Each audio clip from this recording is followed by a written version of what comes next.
एक सीधा साधा गांव का भगत कभी कथा नहीं सुनता था, गाय चराता था गांव की। तो एक दिन और गोपाल जो गाय चराने वाले थे, उन्होंने कहा यार कभी तो कथा सुन लो, रात दिन पशुओं के पीछे घूमते हो, पशु बुद्धि, कभी तो कथा सुन लो। तो एक दिन सोचा दोपहर के भोजन गांव में पाएंगे जाके अपने घर में, और कथा हो रही वहीं से निकल लेंगे, जो सुन लेंगे तो सुन लेंगे।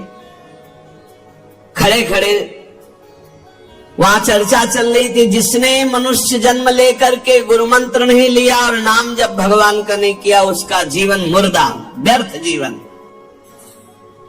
चला गया सुन के, और बार बार वही दिमाग में कि पंडित जी कह रहे थे गुरु मंत्र नहीं लिया और नाम जप नहीं किया तो मुर्दा जीवन। जिन हरि भगत हृदय नहीं आनी, जीवित सौ समानते प्राणी। दूसरे दिन गिर गया, कहा पंडित जी आपने कल कथा में कहा था गुरु मंत्र ले लेना चाहिए, नहीं तो जीवन मुर्दा हो जाता है, बेकार जीवन रहता है। तो देव गुरु मंत्र आप, और तो हम किसी को जानते नहीं। देखा फटा पुराना कपड़ा, डंडा लिए एक चरवाहा, उनका ऐसे थोड़ी कि तुरंत गुरु मंत्र दे दिया जाता है। आखिरी दिन कथा के मिलना दे दे, टाल दिया। अब वो आखिरी दिन कथा के तो दिन चढ़ावा चढ़ रहा था, तो पंडित जी ने कहा जब चले तब ले लेना गुरु मंत्र, टाल दिया।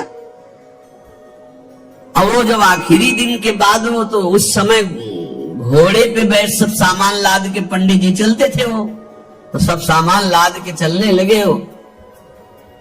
तो पीछे पंडित जी आप जो कह रहे थे कि गुरु मंत्र देंगे, आप गुरु मंत्र दे दीजिए। पंडित जी रबड़ी पवाई गई थी, घोड़े से उतरे, घोड़ा एक भगत के यहाँ खड़ा किया और लोटा लिया और भागे, क्योंकि सोच लगी थी। अब वो भगत किसान आदमी, गांव का गंवार आदमी पीछे लो, पंडित जी अरे गुरु मंत्र दे दो, कितने दिन से टहला रहे हो आप। अरे उनका आप मतलब सोच का पैसा, तो गुरु मंत्र की बात कर। अब वो पीछे लगा कि अब हम नहीं जाने वाले, आपने सब सामान लाद ली थी, भगवान की कृपा कहो कि आपको सोच लग आई, नहीं तो आप हमको तो गुरु मंत्र ही नहीं देते, हम आपको नाम पर विश्वास की बात। पंडित जी तो दात गपोचन, जय गुरुदेव, जय गुरु। वो दबकाए है दात गपोचन, एकदम मूर्ख आदमी, तो सोच तो। वो प्रणाम कर लिया, जय गुरुदेव, धत गपोचन, धत गपोचन। जपना न राधा न कृष्ण न राम न हरि। घर आया, बोले आज से गाय चराना बंद। बोले क्यों? बोले गुरु मंत्र मिल गया, अब हम भजन करेंगे, हमारा जीवन मुर्दा नहीं रहेगा, अब जीवन सार्थक रहेगा। और मेहनत करने वाला आदमी, गाय चराने वाला आदमी, अब शुरू हो गया बैठ के धत गपोचन, धत गपोचन। अब इसमें न कोई भगवान नाम है, न कोई मंत्र है, न प्रणव है, न नमो नमः, कुछ नहीं। गांव के लोग, घर के लोग बोले कि यार 50 गाय चराता था, पता नहीं कौन सा हम लोगों का पाप उदय हुआ कि कह दिया कि कथा सुन लेना। अब वो गाय चराना भी छोड़ दिया, अब गपोचन शुरू हो गए। अब उसकी ऐसी लगन लगी, सहज सरल भोले जो होते हैं ना, हरिवंश महाप्रभु कह रहे हैं, मुनि मन ध्यान धरत नहीं पावत, करत विनोद संग बालक भट, दास अनन्य भजन रस कारण, जैसे हित हरिवंश प्रगट लीलान। लाल जो महाराज बड़े बड़े मुनियों के ध्यान में नहीं आने वाले, बड़े विनोदी। रुक्मिणी जी से कहा तैयार हो, भगत के दर्शन करने चलना है। रुक्मिणी जी ने कहा बहुत दिनों बाद आज आपको किसी भक्त की याद आई, प्रभु जरूर कोई महाभागवत होगा, हम चलते हैं। बोले बहुत विचित्र महाभागवत। चले, साधारण वेश में चलना है। जब गांव में गए, उस भगवान तो सर्वज्ञ हैं, उसके घर के दरवाजे में बैठ गए और रुक्मिणी जी से कहा कि पहले तुम मिल के आओ भगत के, फिर हम मिलेंगे। रुक्मिणी जी ने कहा हाँ ये उत्तम बात है, पहले हम उनको दर्शन दे के और दर्शन करके आती है। तो आंख मूंदे ऐसे, न खाना न पीना, धत गपोचन। रुक्मिणी जी ने कहा ये कौन सा नाम भगवान का, न विष्णु शास्त्र नाम में है, न गोपाल शास्त्र नाम में है, और कहीं हमने पढ़ा नहीं, ये कौन सा भजन कर रहा है। कहे किसका भजन कर रहे हो, चुप रहा। फिर किसका भजन कर, 2-3 बार तो गुस्सा के आंख खोला, देखा कोई स्त्री, तो बोले तुम्हारे खसम का भजन कर रहे हैं, और किसका कर रहे हैं।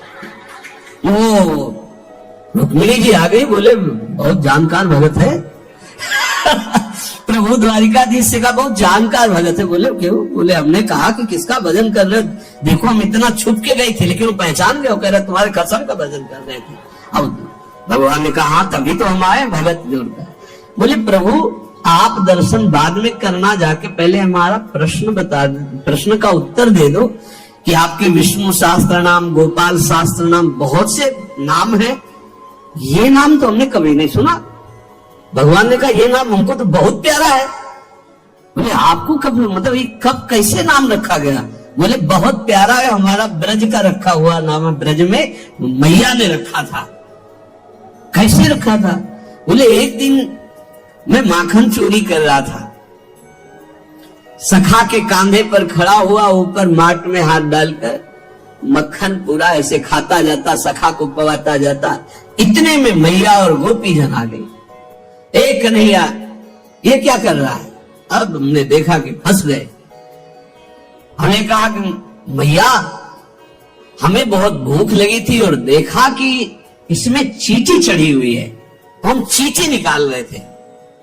तो बोले चींटी कैसे निकाल रहे थे, यहाँ पूरा हाथ सना हुआ है तुम्हारा चींटी। बोले अरे भैया तो बावरी, जब चींटी को ऐसे निकालने करते वो अंदर चली जाती है तो खबो खबो के निकाला, इसलिए ऐसा इतना हाथ हो। बोले यहाँ मुंह में भी जब तुम्हारे मक्खन लगा, एक मक्खी बार बार उड़ रही थी तो हम ऐसे मारा तो पूरा मुंह में मक्खन लगा। मैया ने कहा धत गपोचर।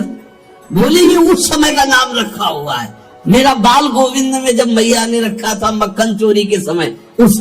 अब आप विचार करके देखो, भगवान का साक्षात्कार गुरु वचनों पर विश्वास होने पर साधारण शब्द बोला तो भगवान तो सर्वलोक महेश्वर सर्वज्ञ, उनके सब जैसे हर अक्षर में आ विराजमान है, का खा गा घा आ, ऐसे ही सब अक्षरों में ब्रह्म विराजमान है। फिर राधा नाम तो स्वयं हरि जपते हैं, और राधा नाम तो परम प्रेम में है और बड़ा गुही है। विश्वास करके जब वो धदगपोचन जपा तो रुक्मिणी द्वारिकाधीश भगवान दर्शन देने आ गए, और तुम विश्वास करके राधा राधा जपोगे तुम्हें नहीं प्राप्त हो जाएगा।